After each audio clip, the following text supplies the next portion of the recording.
ഇന്ന് ചെയ്യാൻ പോകുന്നത് ഒരു ഫിഷ് ഫ്രൈയും ഫിഷ് കറിയുമാണ്.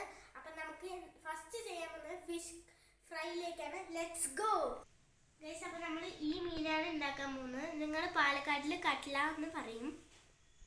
ഗൈസ്, ഞങ്ങൾക്ക് ആദ്യം പ്ലാൻ ഉണ്ടായിരുന്നില്ല, അതുകൊണ്ട് ഞങ്ങളെല്ലാം മിക്സ് ചെയ്ത് വെച്ചു. ഇതിൽ 1 സ്പൂൺ മുളക് പൊടിയും 1/2 സ്പൂൺ മല്ലിപ്പൊടിയും 1/2 സ്പൂൺ കുരുമുളക് പൊടിയും 1 സ്പൂൺ ഉപ്പുമാണ് ഇട്ടിരിക്കുന്നത്. പിന്നെ മല്ലിപ്പൊടി അല്ല ഗൈസ്, മഞ്ഞപ്പൊടിയാണ്. 1/2 സ്പൂൺ മഞ്ഞപ്പൊടി.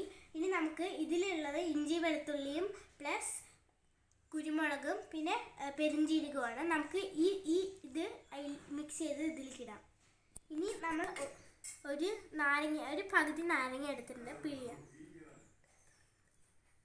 ഇനി നമുക്ക് കുറച്ച് വെള്ളം ചേർക്കാം. ഇത്ര മതി, ഇത്തിരിയും കൂടി കുറച്ച് മതി. എന്നിട്ട് നമുക്ക് നല്ലപോലെ മിക്സ് ചെയ്യാം. ഗൈസ്, ഞങ്ങൾ നല്ലപോലെ മിക്സ് ചെയ്ത് കഴിഞ്ഞിട്ടുണ്ട്. അരമണിക്കൂർ ഇനി എടുത്ത് വെക്കണം. ഗൈസ്, ഞങ്ങളുടെ കറിക്ക് ആവശ്യമുള്ള തക്കാളിയും മുളകും ഞങ്ങളുടെ അടുക്കളത്തോട്ടത്തിൽ നിന്ന് തന്നെ പറിക്കാൻ പോവാണ്. അടുക്കളത്തോട്ടൻ്റെ വീഡിയോ ഒന്നിട്ടുണ്ട്, നമുക്ക് പറിക്കാം. പറിച്ചിട്ടുണ്ട്, ഇതാ നല്ല തക്കാളിയാണ്. ഇനി ഗൈസ് ഇനി മുളക് പറിക്കാം. ഒന്ന് പറിച്ച് ഇനി പറിച്ചിട്ടുണ്ട്. ഒന്നും കൂടി പറിക്കാൻ. ഇതാ ഇത് പറിക്കാം, ഇവിടെ നല്ലതുണ്ട്.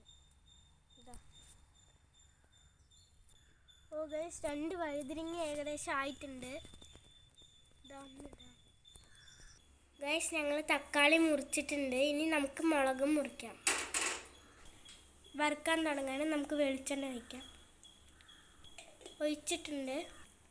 മീഡിയം തീയിൽ വെച്ചിട്ട് വറുക്കുകയാണ് കേട്ടോ. ഗൈസ്, മീനിടാൻ പോവാണ്.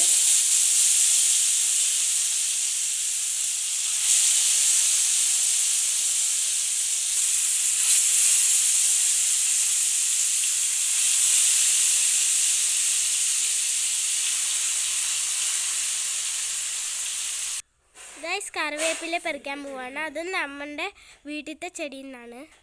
ഗൈസ്, 2 എണ്ണം നമ്മൾ പറിച്ചിട്ടുണ്ട്. നന്നായിട്ടാണ് കേട്ടോ ഗൈസ്.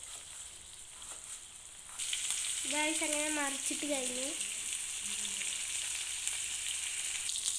ഗൈസ്, അങ്ങനെ കറിവേപ്പില ഇട്ടിട്ടുണ്ട്.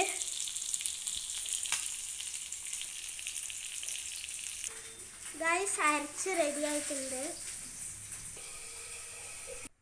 അങ്ങനെ നമ്മുടെ ഫിഷ് കറി റെഡി ആയിട്ടുണ്ട്. ഫിഷ് ഫ്രൈ നോക്കൂ.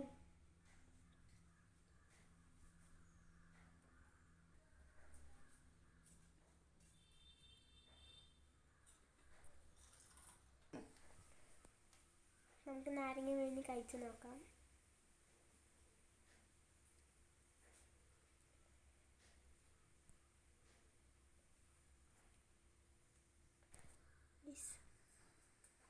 നല്ല ടേസ്റ്റ് ഉണ്ട് ഗൈസ്. പൊള്ളി, ഒരിക്കൽ ട്രൈ ചെയ്ത് നോക്കണം ഗൈസ്, നല്ല ടേസ്റ്റ്. ഗൈസ്, എല്ലാവരും ഉണ്ടാക്കി നോക്കുകയും ചെയ്യണം. എൻ്റെ വീഡിയോ സബ്സ്ക്രൈബും ചെയ്യണം, ലൈക്കും ചെയ്യണം. ബൈ.